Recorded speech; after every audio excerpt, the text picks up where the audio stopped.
Imagine un homme debout, pieds nus sur la pierre chaude du temple de Jérusalem. Ses mains tremblent, ses lèvres sont brûlées par un charbon ardent. Autour de lui, la fumée monte, les séraphins crient et les fondations du sanctuaire vacillent. Cet homme s'appelle Ésaïe, et ce qu'il va écrire dans les décennies qui suivent changera à jamais la manière dont l'humanité entend la voix de Dieu. Voici ce qui est étrange. La plupart des gens pensent qu'Ésaïe n'est qu'un livre parmi 66 autres, un vieux texte de prophétie, sombre, difficile, réservé aux théologiens. Mais ce n'est pas ce qu'il est, pas du tout. Ésaïe, c'est 66 chapitres. La Bible, c'est 66 livres, et ce n'est pas une coïncidence. Les 39 premiers chapitres reflètent l'Ancien Testament. Les 27 derniers reflètent le Nouveau. Le livre entier est une Bible miniature, une carte secrète du cœur de Dieu. Dans cette vidéo, je vais te montrer pourquoi Ésaïe n'est pas juste un livre à lire. C'est la clé qui ouvre toute l'Écriture. Et quand tu la tiendras entre tes mains, plus rien ne se lira comme avant. Arrête-toi un instant et pense à ceci. Si tu devais choisir un seul livre de la Bible pour emporter sur une île déserte, lequel prendrais-tu? Les rabbins avaient leur réponse, les apôtres aussi. Jésus lui-même citait ce livre plus que presque tout autre, son nom, Ésaïe. Le mot hébreu pour Ésaïe, c'est Yeshayahu, et sa signification est troublante de beauté. Cela veut dire Yahweh sauve. Le nom même du prophète est le résumé de son message. Avant même qu'il n'ouvre la bouche, son identité proclame déjà l'Évangile. Dieu sauve, pas l'homme, pas les rois, pas les armées, Yahweh. Et ce livre, ce n'est pas une simple collection de sermons, c'est une cathédrale construite avec des mots. Chaque chapitre est une pierre, chaque oracle est un vitrail. Et quand tu recules, tu t'aperçois que l'architecture entière reflète quelque chose de plus grand qu'elle-même. Elle reflète toute l'histoire biblique. Regarde cette structure. Les 39 premiers chapitres parlent de jugement, de péché, de rois qui tombent, de nations qui s'effondrent, d'un peuple qui a oublié son Dieu. Cela te rappelle quelque chose? C'est exactement le message des 39 livres de l'Ancien Testament. La loi est brisée, l'homme est perdu, le jugement approche. Puis arrive le chapitre 40, et tout change. La voix crie dans le désert, « Consolez, consolez mon peuple !» Un messager prépare le chemin. Un serviteur souffre. Une nouvelle création se lève. 27 chapitres de grâce, de rédemption, de gloire. Exactement comme les 27 livres du Nouveau Testament. La voix dans le désert, c'est Jean-Baptiste. Le serviteur qui souffre, c'est Jésus. La nouvelle création, c'est l'Apocalypse. Comprends-tu ce qui se passe? Ésaïe n'a pas juste prophétisé des événements, il a prophétisé la forme même de la Bible. Il a écrit, sous l'inspiration de l'Esprit, une miniature parfaite de l'histoire que Dieu allait déployer pendant encore 7 siècles après lui. Et au cœur de cette miniature bat une seule chose, le cœur de Dieu. Un cœur qui juge parce qu'il est saint, un cœur qui sauve parce qu'il est amour, un cœur qui ne se contente jamais de la ruine de son peuple. Ésaïe n'est pas un livre, c'est le battement de cœur de Dieu, transcrit en hébreu. Nous sommes au 8e siècle avant Jésus-Christ. Jérusalem sent la poussière et l'encens, mais aussi la peur. Sur les remparts, les sentinelles scrutent l'horizon, car au nord, un géant se réveille. L'Assyrie.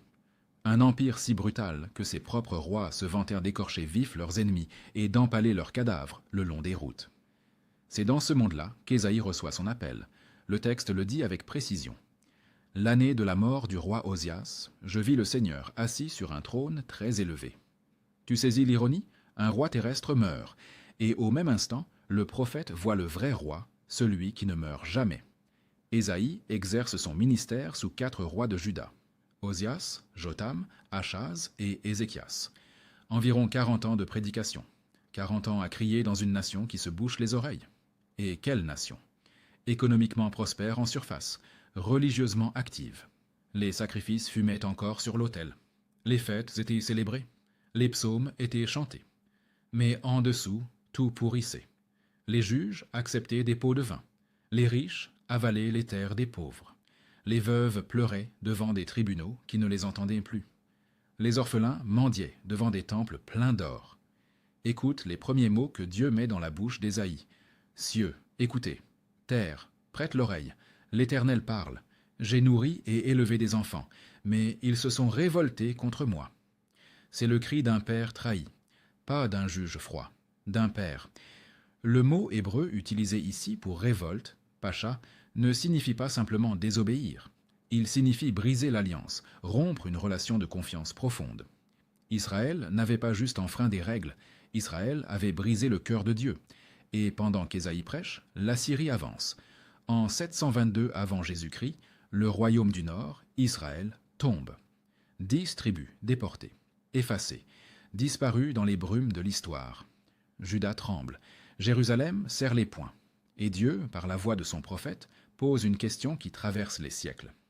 Combien de temps encore allez-vous me fuir, alors que je suis votre seul refuge?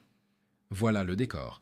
Une nation en ruine morale, entourée d'empires, en ruine spirituelle, et un seul homme, envoyé pour dire la vérité quand tout le monde préférait le mensonge. Ésaïe n'a pas prêché dans un temps de paix. Il a prêché dans les décombres d'un monde qui s'effondrait, et c'est précisément là que Dieu a choisi de parler le plus fort. Ouvre le livre d'Ésaïe au 1er chapitre. Tu n'y trouves pas un prêche tranquille. Tu y trouves un tribunal. Dieu lui-même convoque les cieux et la terre comme témoins. Il intente un procès à son propre peuple. Et l'acte d'accusation est accablant. Le bœuf connaît son propriétaire, et l'âne la crèche de son maître. Mais Israël ne connaît rien. Mon peuple n'a pas d'intelligence. Laisse cette phrase te frapper. Un bœuf est plus reconnaissant qu'Israël. Un âne est plus fidèle que le peuple élu. C'est une gifle théologique, et elle est méritée. Les 39 premiers chapitres sont dominés par un mot hébreu, mishpat, justice, jugement. Ce mot revient sans cesse, comme un marteau sur une enclume, parce que Dieu n'est pas un grand-père sentimental dans le ciel. Il est saint. Et la sainteté, quand elle rencontre le péché, produit toujours du feu. Mais écoute bien, le jugement d'Ésaïe n'est jamais abstrait. Il est politique, il est historique, il est incarné dans des événements réels. Les Assyriens marchent. Les alliances se trament. Le roi Achaz, terrifié, veut faire alliance avec l'Assyrie contre la Syrie et Israël. Et Ésaïe vient le trouver avec son petit garçon à la main, Shear Yashub, dont le nom signifie « un reste reviendra ». Imagine la scène. Un prophète, un enfant, un roi tremblant. Et Dieu qui dit simplement « si vous ne croyez pas, vous ne subsisterez pas ». C'est ici que la foi devient politique. Achaz avait un choix. Faire confiance à Yahweh, ou faire confiance aux chars de la Syrie.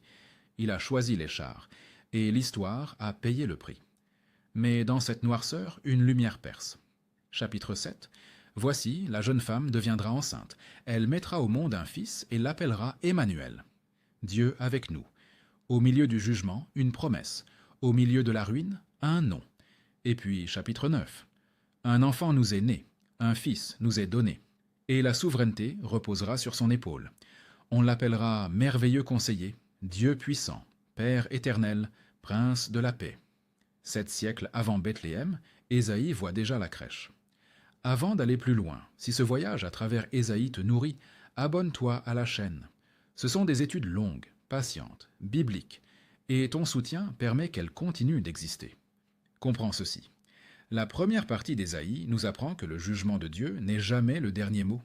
C'est le sol labouré où la promesse va être semée. Dieu ne détruit jamais sans préparer une résurrection. Arrivé au chapitre 13, quelque chose d'étrange se passe. Ésaïe tourne son regard. Il cesse momentanément de parler à Juda. Et il commence à parler aux nations, à toutes les nations. Babylone, l'Assyrie, Moab, Damas, l'Égypte, l'Éthiopie, Édom, l'Arabie, Tyr. Une à une, elles défilent devant le trône de Dieu. Et une à une, elles entendent leur sentence. Les gens imaginent souvent le Dieu de l'Ancien Testament comme une divinité tribale, un petit Dieu d'Israël coincé dans les collines de Juda. Mais Ésaïe détruit cette illusion en quelques versets. Écoute, les nations sont comme une goutte d'eau qui tombe d'un seau, elles comptent autant que la poussière sur une balance. Dieu n'est pas un Dieu local, il est le Seigneur de tout ce qui respire. Regarde Babylone au chapitre 14. Ésaïe décrit sa chute avec une poésie terrifiante. « Comment es-tu tombé du ciel, astre brillant, fils de l'aurore?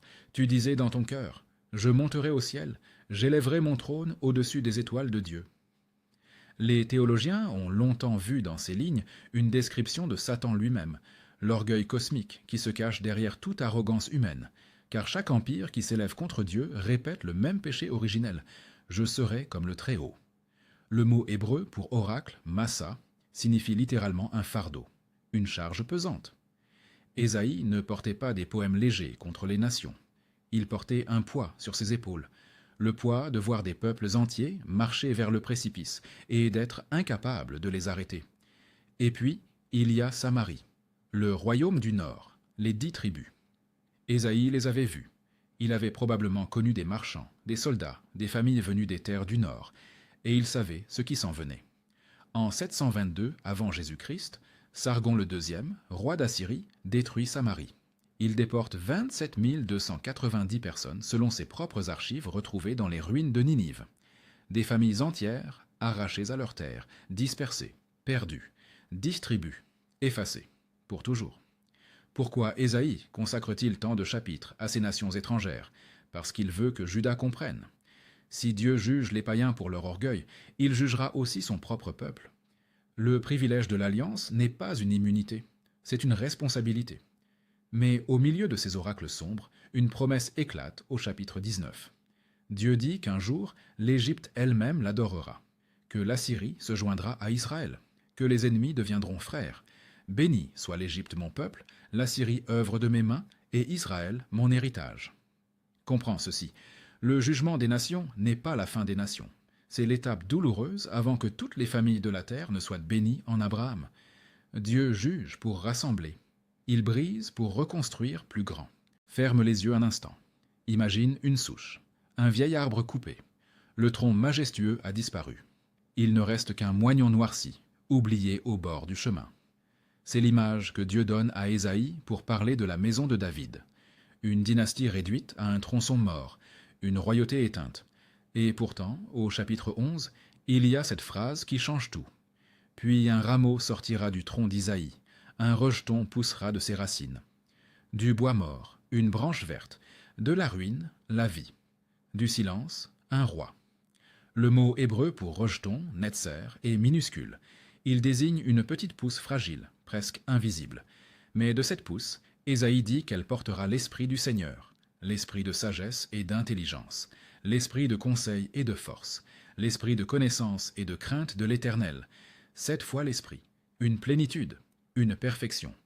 Ce rejeton, ce n'est pas un roi ordinaire, c'est le roi, le Messie, l'Ouint. Et la vision qu'Ésaïe reçoit de son règne est stupéfiante. Le loup habitera avec l'agneau, la panthère se couchera avec le chevreau, le veau, le jeune lion et le bétail qu'on engraisse seront ensemble, et un petit garçon les conduira. Comprends ce qu'Ésaïe est en train de faire. Il renverse la malédiction de la Genèse. Là où Adam avait introduit la violence, le Messie ramène la paix. Là où le serpent avait mordu le talon, un enfant conduit les bêtes sauvages sans crainte. C'est l'Éden qui revient, mais en plus grand, car cette fois, ce n'est pas un jardin, c'est un monde entier. La terre sera remplie de la connaissance de l'Éternel, comme le fond de la mer par les eaux qui le couvrent. Arrête-toi sur cette image. Pense à l'océan. Pense à sa profondeur, à son immensité, à la manière dont l'eau remplit chaque creux, chaque fissure, chaque recoin. C'est ainsi que la connaissance de Dieu envahira la terre. Pas un filet, pas un ruisseau, un océan. Et regarde comment Ésaïe décrit ce roi au chapitre 32. Chacun sera comme un abri contre le vent, un refuge contre la tempête, comme des cours d'eau dans un endroit desséché, comme l'ombre d'un grand rocher sur une terre aride. Ce n'est pas un roi qui écrase, c'est un roi qui protège, un roi qui abrite, un roi qui devient lui-même le refuge de son peuple.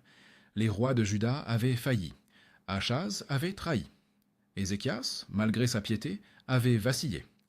Mais Ésaïe voit plus loin.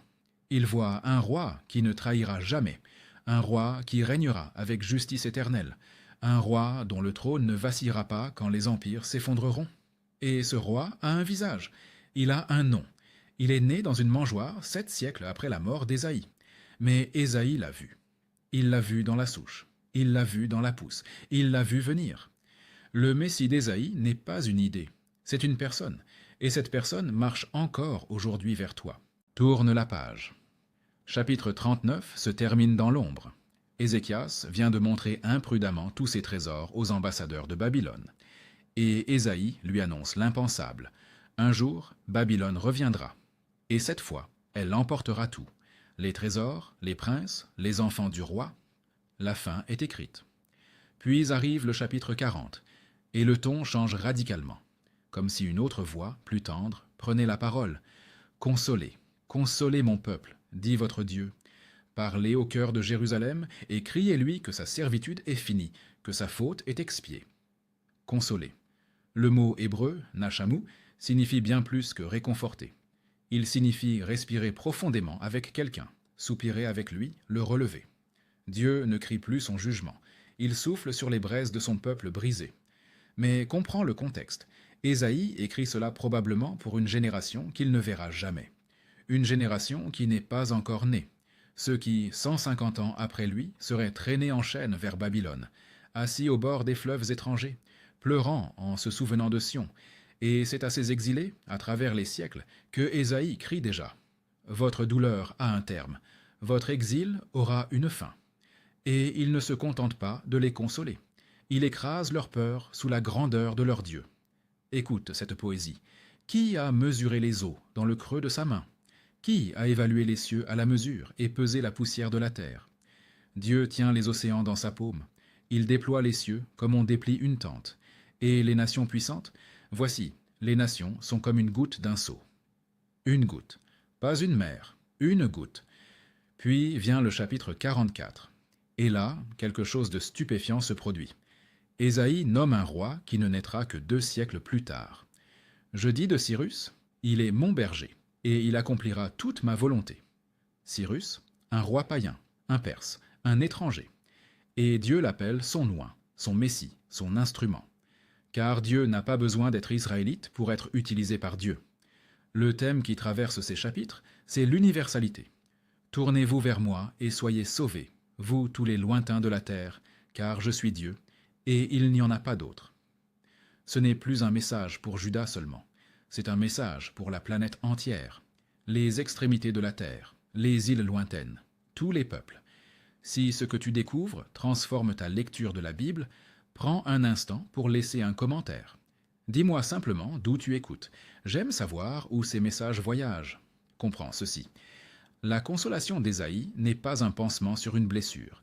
C'est une promesse cosmique. Dieu ne sauve pas seulement son peuple, il sauve un monde. Et il le fait en parlant à des exilés, avant même qu'ils ne soient même partis en exil. Arrivons maintenant au cœur battant d'Ésaïe. Le chapitre 53. Beaucoup l'appellent le 5e évangile. Et quand tu le lis lentement, tu comprends pourquoi. Mais avant d'y arriver, il faut comprendre quelque chose. Dans les chapitres 40 à 55, une figure apparaît 4 fois. On l'appelle le serviteur. En hébreu, Ebed. Un mot qui signifie à la fois esclave et serviteur choisi, quelqu'un de bas mais investi d'une mission royale. Au chapitre 42, ce serviteur est humble. Il ne criera pas, il n'élèvera pas la voix, il ne la fera pas entendre dans les rues, il ne brisera pas le roseau froissé, et il n'éteindra pas la mèche qui faiblit. Imagine, une canne fissurée que n'importe qui jetterait, une flamme vacillante qu'un souffle suffirait à éteindre. Le serviteur ne les brise pas, il les restaure. Les gens que le monde a abandonnés, il les ramasse. Au chapitre 49, il parle lui-même. « L'Éternel m'a appelé dès le ventre de ma mère. Il a mentionné mon nom dès le sein maternel. » Une identité préparée avant la naissance, une mission cosmique. Je ferai de toi la lumière des nations, pour que mon salut parvienne jusqu'aux extrémités de la terre. Au chapitre 50, il souffre déjà. J'ai présenté mon dos à ceux qui me frappaient, et mes joues à ceux qui m'arrachaient la barbe. Je n'ai pas caché mon visage aux insultes et aux crachats. Et puis arrive le sommet. Chapitre 52, verset 13. Chapitre 53, 15 versets qui vont briser tout ce que tu croyais savoir sur Dieu. Il a été méprisé et délaissé par les hommes, hommes de douleur, habitués à la souffrance. Il était pareil à celui face auquel on détourne la tête. Nous l'avons méprisé. Nous n'avons fait aucun cas de lui. Pourtant, ce sont nos souffrances qu'il a portées, c'est de nos douleurs qu'il s'est chargé. Arrête-toi, respire, relis ces mots. 7 siècles avant la croix, 7 siècles avant Golgotha. Ésaïe décrit un homme qui porte la douleur des autres sur son propre corps. Le mot hébreu pour porter, nasa, signifie soulever un poids écrasant et l'emporter ailleurs. Le serviteur ne compatit pas à distance. Il prend, il transporte, il l'emporte. Il était transpercé à cause de nos transgressions, brisé à cause de nos fautes. Le châtiment qui nous donne la paix est tombé sur lui, et c'est par ses blessures que nous sommes guéris. Transpercé, brisé. Le verbe hébreu shalal évoque une lance qui traverse la chair, et Ésaïe ne savait pas encore qu'une lance romaine percerait un jour le côté d'un charpentier nazaréen. Mais Dieu le savait. Nous étions tous errants comme des brebis. Chacun suivait sa propre voie, et l'Éternel a fait retomber sur lui nos fautes à tous. Voilà le mystère de la substitution. Voilà l'Évangile avant l'Évangile. Le juste pour les injustes, l'innocent pour les coupables, l'aimé pour les rebelles. Le serviteur d'Ésaïe n'est pas un symbole. C'est un homme qui saigne, un homme qui meurt, un homme qui ressuscite, car le texte dit ensuite qu'il verra une postérité et prolongera ses jours. Il meurt, et pourtant il vit. Comprends ceci. La croix n'était pas un accident de l'histoire. Elle était une promesse écrite en hébreu 700 ans avant que le bois ne soit taillé. Après la croix du chapitre 53, quelque chose d'inattendu se lève.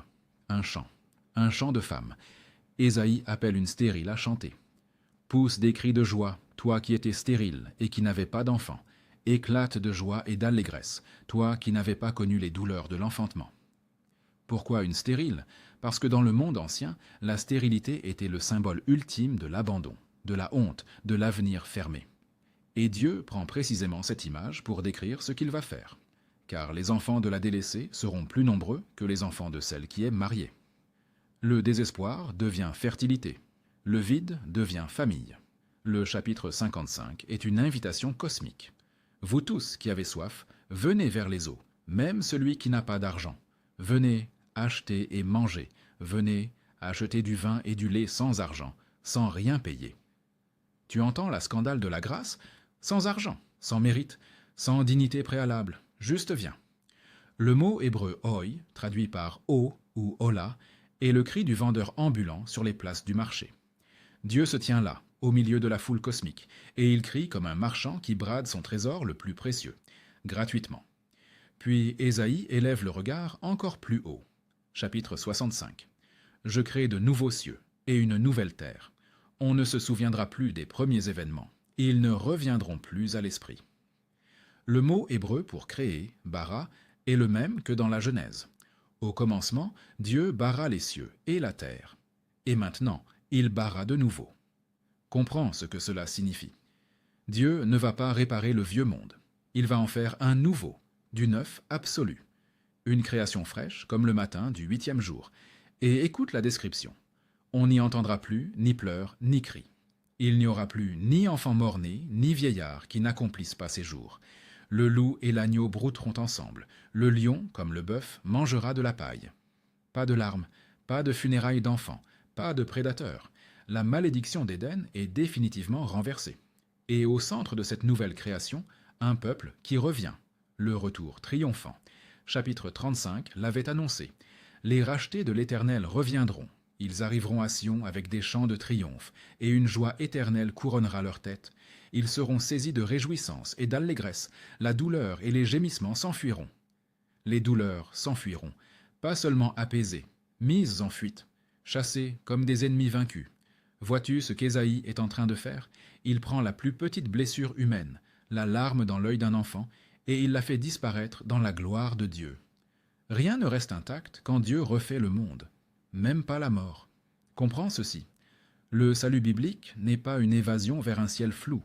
C'est la restauration physique, palpable, tangible d'un monde que Dieu refuse d'abandonner. Entrons dans la dernière section d'Ésaïe, les chapitres 56 à 66. 11 chapitres qui fonctionnent comme le dernier acte d'une grande pièce. Tout ce qui a été annoncé doit maintenant se réaliser. Tout ce qui a été promis doit maintenant se consommer. Et dès le chapitre 56, Ésaïe fait exploser une frontière. Écoute, que l'étranger qui s'attache à l'Éternel ne dise pas « L'Éternel me séparera certainement de son peuple » et que l'eunuque ne dise pas « Je ne suis qu'un arbre sec ». Les étrangers, les eunuques, les deux catégories de personnes que la loi de Moïse excluait explicitement du temple, et Dieu les appelle, personnellement, par leurs blessures. Aux eunuques, ceux que la société considérait comme incapables de laisser une descendance, Dieu dit « Je leur donnerai dans ma maison et à l'intérieur de mes murs un monument et un nom qui vaut mieux que des fils et des filles. Je leur donnerai un nom éternel qui ne s'éteindra pas. » Un nom éternel, à celui qui pensait que son nom mourrait avec lui. Puis Ésaïe fait quelque chose d'étonnant. Il ne cache pas les péchés du peuple qui revient de l'exil. Chapitre 58. Ils jeûnent, mais ils oppriment leurs ouvriers. Ils se courbent en signe d'humilité, mais leurs cœurs sont de pierre, et Dieu rugit. Le jeûne auquel je prends plaisir, n'est-ce pas détacher les chaînes dues à la méchanceté, dénouer les liens de l'esclavage, renvoyer libres ceux qu'on maltraite? Le mot hébreu utilisé pour détacher, patache, signifie ouvrir violemment, briser un verrou. Dieu ne veut pas des cérémonies tièdes, il veut des portes de prison arrachées de leurs gonds. Mais au chapitre 59, Ésaïe décrit une réalité glaçante. Vos fautes mettent une séparation entre vous et votre Dieu. Vos péchés lui cachent son visage, au point qu'il ne vous écoute plus. Et il regarde autour de lui. Personne n'intervient, personne ne plaide, personne ne sauve. Il a vu qu'il n'y avait aucun homme. Il s'est étonné de ce que personne n'intercédait. Alors Dieu fait quelque chose d'incroyable. Puisqu'aucun homme ne peut sauver, Dieu sauvera lui-même. Son bras lui a assuré le salut, et sa justice l'a soutenu. Il a enfilé la justice comme une cuirasse, et il a mis sur sa tête le casque du salut. Dieu s'habille en guerrier. Dieu descend lui-même dans la mêlée. Puis arrive le chapitre 61. Et ici, quelque chose de sacré se passe. 7 siècles plus tard, un jeune rabbin se lèvera dans une synagogue à Nazareth, déroulera ce parchemin, et lira ces mots à voix haute. « L'Esprit du Seigneur, de l'Éternel, est sur moi, car l'Éternel m'a oint pour apporter de bonnes nouvelles aux pauvres. Il m'a envoyé pour guérir ceux qui ont le cœur brisé, pour proclamer aux déportés la libération et aux prisonniers la délivrance. » Puis il roulera le parchemin, le rendra, s'assiera, et dira ces mots qui feront trembler la pièce. Aujourd'hui, cette parole de l'Écriture que vous venez d'entendre est accomplie. Ésaïe 61 venait de trouver son nom, Jésus de Nazareth. Comprends ceci, la dernière partie d'Ésaïe n'est pas un appendice. C'est la chambre où la promesse rencontre l'accomplissement, où le mot devient chair. Chapitre 60. Ouvre les yeux, regarde. Lève-toi, brille, car ta lumière arrive et la gloire de l'Éternel se lève sur toi. C'est une femme qu'on tire du deuil, une veuve à qui l'on crie de se redresser, une cité en cendres qui se retrouve baignée d'or. Les ténèbres recouvrent la terre et l'obscurité profonde enveloppe les peuples, mais sur toi l'Éternel se lève, sur toi sa gloire apparaît. Tu saisis l'image? Le monde entier dans la nuit, et au-dessus de Sion, un soleil qui ne s'éteint jamais. Dieu lui-même devient l'astre de sa ville. Puis vient la procession. Des nations marcheront à ta lumière, et des rois à la clarté de ton aurore.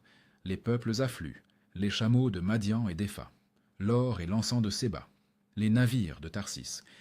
Imagine les caravanes interminables qui convergent vers une seule cité lumineuse, portant les trésors des nations comme des offrandes.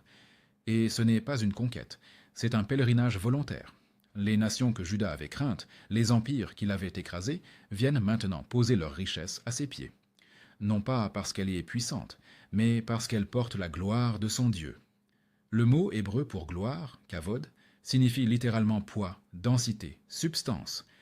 Ce n'est pas un éclat superficiel, c'est une présence tangible, lourde, qui remplit l'espace. La gloire de Dieu n'est pas un halo décoratif, c'est sa réalité massive qui s'installe au milieu de son peuple. Et au chapitre 62, Dieu donne à cette ville un nouveau nom. Elle ne s'appellera plus délaissée. Sa terre ne s'appellera plus dévastée. On t'appellera mon plaisir en elle, et l'on appellera ta terre l'épouse, car l'Éternel prend plaisir en toi, et ta terre aura un époux. Dieu épouse sa ville, Dieu fait alliance nuptiale avec son peuple, l'exil devient noces. Mais attention, Ésaïe ne nous laisse pas dans une douceur naïve, car la même gloire qui accueille les nations fidèles juge les nations rebelles. Chapitre 63. Un homme apparaît, venant d'Édom, les vêtements rouges. Pourquoi tes vêtements sont-ils rouges, pareils aux habits de celui qui foule la cuve? Et il répond, j'ai foulé seul au pressoir. L'image est violente, volontairement violente. Dieu lui-même piétine le raisin du mal, seul, sans aide. Car le jugement du mal n'est pas un accident. C'est la décision d'un Dieu juste qui refuse que l'oppression ait le dernier mot. Et le livre se termine par un contraste brutal. Chapitre 66, les derniers versets. D'un côté, de nouvelle lune en nouvelle lune et de sabbat en sabbat, tout être vivant viendra se prosterner devant moi. Adoration éternelle, paix infinie, communion sans fin. De l'autre côté, une vision sombre des cadavres de ceux qui se sont révoltés contre Dieu. Un feu qui ne s'éteint pas. Jésus lui-même reprendra cette image quand il parlera du jugement final. Ésaïe refuse le compromis. Il ne permet pas à son lecteur de s'endormir dans la bénédiction sans trembler devant la sainteté. La gloire et le jugement sont les deux visages du même Dieu. Comprends ceci. La nouvelle Sion n'est pas un rêve romantique. C'est la réalité finale vers laquelle toute l'histoire se dirige. Et devant elle, personne ne reste neutre. Maintenant, recule. Prends de la hauteur. Et regarde Ésaïe depuis le ciel. Ce livre n'est pas posé au hasard au milieu de la Bible. Sa structure même est une prophétie. 66 chapitres, 2 grandes parties, 39 d'un côté, 27 de l'autre. Et soudain, tu te rends compte que tu regardes la table des matières de l'écriture entière. Les 39 premiers chapitres d'Ésaïe correspondent aux 39 livres de l'Ancien Testament. Ils parlent de lois, de jugements, de rois qui échouent, d'alliances brisées, d'exil qui s'annonce. Ils crient vers le ciel en demandant « Jusqu'à quand ?» et la réponse tarde. Les 27 derniers chapitres d'Ésaïe correspondent aux 27 livres du Nouveau Testament. Ils s'ouvrent sur une voix qui crie dans le désert. Matthieu, Marc, Luc et Jean reprendront cette même image pour présenter Jean-Baptiste. Il culmine dans un serviteur qui meurt et ressuscite. Il se termine sur une nouvelle création, sur des cieux nouveaux et une terre nouvelle, sur une Jérusalem resplendissante. Exactement comme l'Apocalypse. Ce n'est pas une coïncidence, c'est une architecture divine. Regarde encore. Ésaïe chapitre 40 commence par « Une voix crie dans le désert, préparez le chemin de l'Éternel ». Et les 4 évangiles, quand ils s'ouvrent, citent précisément ce verset pour introduire Jean-Baptiste. Comme si le Nouveau Testament disait « Vous voulez savoir où on reprend l'histoire ?» à Ésaïe 40. Le pont entre les deux alliances passe par ce prophète. Et puis, il y a le nombre, 66. Le même nombre que les livres canoniques. Comme si Dieu avait déposé dans un seul prophète le schéma de tout ce qu'il allait écrire. Mais va plus loin. L'histoire biblique entière suit un arc en 4 mouvements. Création, chute, rédemption, consommation. Ouvre Ésaïe. Tu les retrouves, tous les 4. La création bonne évoquée dans les images d'Éden restaurées. La chute décrite dans le péché d'Israël et des nations. La rédemption centrée sur le serviteur souffrant du chapitre 53. La consommation déployée dans les nouveaux cieux et la nouvelle terre. Ésaïe n'est pas un livre parmi d'autres. C'est une Bible dans la Bible, une miniature sainte, une icône de toute l'Écriture. Voilà pourquoi les apôtres le citent plus de 65 fois dans le Nouveau Testament. Voilà pourquoi Jésus choisit Ésaïe 61 pour sa première prédication publique. Voilà pourquoi Philippe court vers l'eunuque éthiopien, qui lisait précisément Ésaïe 53, et lui annonce Jésus à partir de ce texte. Parce que comprendre Ésaïe, c'est comprendre la forme même de l'histoire de Dieu. Comprends ceci. Dieu n'a pas improvisé le Nouveau Testament. Il l'avait déjà dessiné en hébreu, dans le cœur d'un prophète du 8e siècle avant Jésus-Christ. Ouvre le Nouveau Testament, n'importe où, et commence à chercher. Tu trouveras Ésaïe presque partout. Plus de 60 citations directes, des centaines d'allusions. Il est le prophète le plus cité par Jésus et par les apôtres. Commence avec la naissance, Matthieu chapitre 1. L'ange parle à Joseph. Elle mettra au monde un fils, tu lui donneras le nom de Jésus, car c'est lui qui sauvera son peuple de ses péchés. Puis Matthieu ajoute, tout cela arriva afin que s'accomplisse ce que le Seigneur avait annoncé par le prophète. La Vierge sera enceinte. Elle mettra au monde un fils qu'on appellera Emmanuel, ce qui signifie Dieu avec nous. C'est Ésaïe 7. La prophétie faite au roi Achaz, 7 siècles plus tôt, se pose sur une crèche à Bethléem. Continue. Matthieu 4. Jésus commence son ministère en Galilée. Pourquoi Galilée? Parce qu'Ésaïe 9 l'avait annoncé. Le peuple assis dans les ténèbres a vu une grande lumière. Continue. Luc chapitre 4. Jésus entre dans la synagogue de Nazareth. On lui tend un rouleau. Il déroule, il lit, et ce qu'il lit, c'est Ésaïe 61. L'Esprit du Seigneur est sur moi. Puis il annonce, aujourd'hui cette parole est accomplie. Le ministère public de Jésus commence par une citation d'Ésaïe. Continue. Jean 12. Jean explique pourquoi beaucoup refusent de croire en Jésus malgré les miracles. Il cite Ésaïe 6. Il a aveuglé leurs yeux et endurci leur cœur. Jean ajoute cette phrase stupéfiante. Ésaïe dit cela lorsqu'il vit sa gloire et qu'il parla de lui. Tu as bien entendu? Jean affirme que la vision du trône en Ésaïe 6 était une vision de Jésus, le Christ présent dans le temple 7 siècles avant son incarnation. Continue. Acte 8. Philippe rencontre un eunuque éthiopien dans un char. L'eunuque lit à voix haute. Il lit Ésaïe 53. Il a été mené comme une brebis à la boucherie. Philippe lui demande « Comprends-tu ce que tu lis ?» Et le texte dit « Philippe prit la parole et, partant de ce passage de l'Écriture, lui annonça la bonne nouvelle de Jésus. » L'Évangile peut être prêché à partir d'un seul chapitre d'Ésaïe. Continue. Romains 10. Paul parle de la mission universelle. Il cite Ésaïe 52. « Qu'ils sont beaux sur les montagnes, les pieds de celui qui annonce la paix. » Continue. 1 Pierre 2. Pierre parle de la souffrance des chrétiens. Il cite mot pour mot Ésaïe 53. C'est par ces blessures que vous avez été guéris. Continue. Apocalypse 21. Jean voit les cieux nouveaux et la terre nouvelle. Il décrit Dieu essuyant toute larme. Il cite Ésaïe 25 et 65.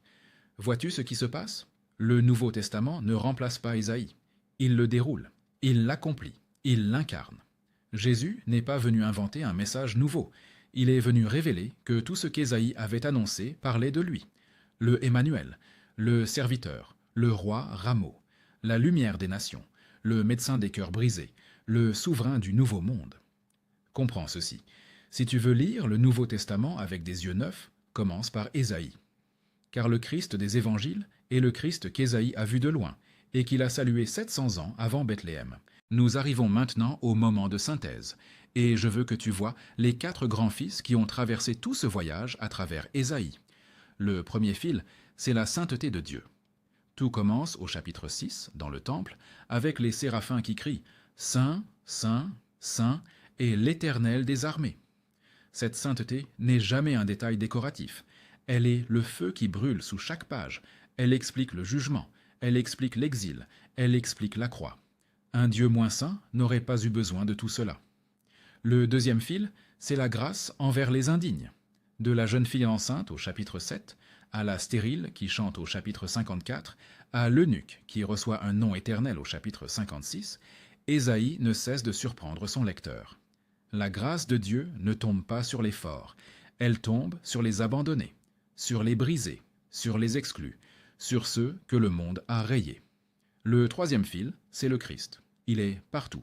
L'Emmanuel, l'enfant qui nous est né, le rameau d'Isaïe, le serviteur souffrant, loin qui proclame la liberté, le guerrier vêtu de justice, l'époux qui vient chercher son épouse. Ésaïe ne décrit pas plusieurs personnages, il décrit un seul visage, sous des centaines d'angles.